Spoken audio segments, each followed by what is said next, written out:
Selamat datang saudara-saudari. Hari ini kita mau mendengar Kejadian babak ke-25. Keturunan Abraham daripada isterinya yang lain. Ya. Abraham ada juga isteri dan gundik. Kita mendengarnya sekarang. Abraham berkahwin lagi dengan seorang perempuan yang bernama Keturah. Isterinya itu melahirkan Zimram, Yoksan, Medan, Midian, Ishbak dan Suah.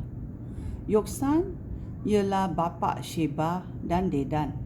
Keturunan Dedan ialah orang Ashur, orang Letus dan orang Leum. Anak Midian ialah Efa, Henok, Abida dan Eldia.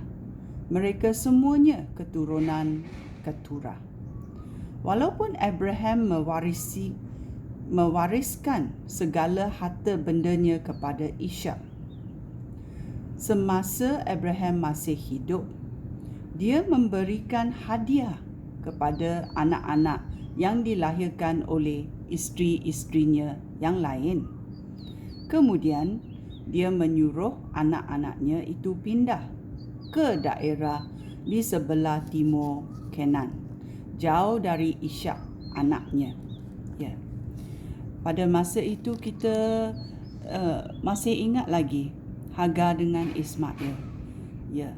Dia bukan sahaja memberi hadiah kepada mereka, tetapi dia menyuruh mereka pindah ke daerah lain. Ya, pindah ke daerah lain. Bukan dia berlaku kepada Hagar sahaja, dia berlaku kepada Keturah juga. Ya, okey, kita mesti ingat ini. Abraham meninggal dan dikuburkan. Ayat 7. Abraham meninggal ketika umurnya selanjut, iaitu 175 tahun. Anak-anaknya Ishak dan Ismail mengebumikan dia di dalam gua Makpala yang terletak di tanah sebelah timur, Mamre. Dahulu tanah itu milik Efron, anak Zohar, orang Het, tetapi sudah dibeli oleh Abraham daripada orang Het itu. Sarah, isteri Abraham, juga dikebumikan di sana. Selepas Abraham meninggal, Allah memberkati Ishak, anak Abraham yang tinggal berhampiran dengan perigi yang disebut perigi yang hidup, yang melihat aku.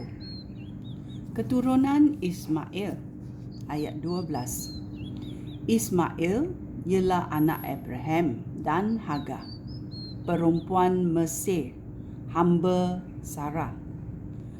Berikut ialah nama anak-anak Ismail menurut urutan kelahiran mereka. Nebayot, Kedar, Abil, Mitsam, Mitsma, Duma, Masa, Hadad, Tema, Yeto, Nafis dan Kutma. Mereka menjadi nenek moyang 12 suku. Pekan dan perkemahan mereka disebut menurut nama mereka.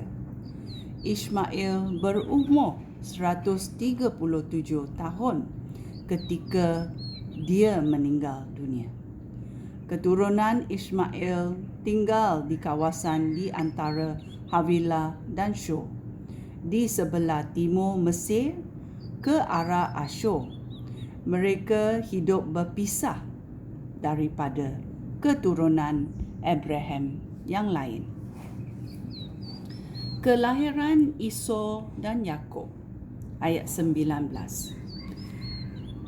Inilah kisah Ishak, anak Abraham. Ishak berumur 40 tahun ketika dia berkahwin dengan Ribka, anak Betuel, adik Laban, seorang Aram dari Mesopotamia. Oleh sebab Ribka tidak mempunyai anak, Ishak berdoa kepada Tuhan untuk isterinya. Tuhan mengabulkan doanya sehingga Ribka mengandung. Ribka mengandung anak kembar. Sebelum anak-anak itu lahir, mereka bergelut di dalam rahim. Ribka berkata, "Mengapakah perkara seperti ini harus berlaku kepada aku?" Oleh itu, dia memohon petunjuk daripada Tuhan. Ayat 23, Tuhan berfirman kepada Ribka, Dua bangsa berada di dalam kandungan kamu. Engkau akan melahirkan dua bangsa yang bermusuhan. Yang seorang lebih kuat daripada yang lain. Yang sulung akan melayani yang bongsu. Masanya tiba bagi Ribka untuk bersalin. Lalu dia melahirkan anak lelaki kembar. Anak yang sulung kemerah-merahan dan kulitnya seperti jubah yang berbulu. Maka anak itu dinamakan Esau. Apabila anak yang kedua dilahirkan, tangannya memegang tumit Esau. Maka anak itu dinamakan Yakub. Ishak berumur 60 tahun ketika anak-anak itu dilahirkan. Ya, kita boleh tengok berapa lama Ishak berdoa kepada Tuhan. Umur 40 dia berkahwin.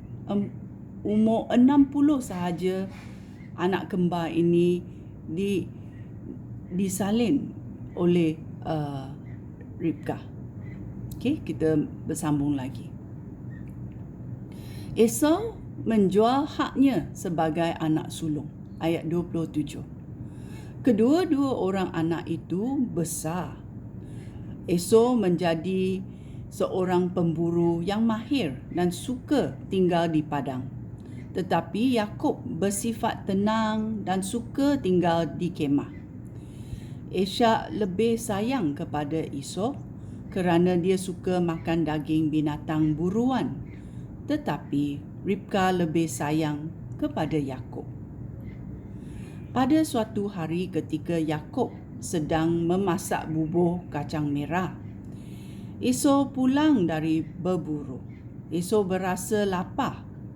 Lalu berkata kepada Yakub, "Aku kelaparan. Berilah aku sedikit kacang merah itu." Itulah sebabnya dia disebut Edom. Yakub menjawab, "Aku akan memberikan kacang merah itu kepada kamu jika engkau menyerahkan hak kamu sebagai anak sulung kepada aku." Esau berkata, "Pedulilah apa ni hal itu bagi aku? Aku lapar, setengah mati sekarang." Yakub menjawab, "Bersumpahlah dahulu bahawa kamu akan menyerahkan hak kamu kepada aku." Esau bersumpah dan menyerahkan haknya kepada Yakub. Kemudian Yakub memberikan roti dan sebahagian bubur kacang merah itu kepadanya. Esau makan dan minum, lalu pergi. Demikianlah Esau tidak menghargai haknya sebagai anak sulung. Ishak tinggal lagi dengan adik-beradiknya. Kerana Yakub dan Esau adalah adik-beradik. Tetapi mengapakah ini berlaku? Ya, kita mahu mendengarnya selanjutnya dalam babak ke-26. Sekian, terima kasih, Shalom.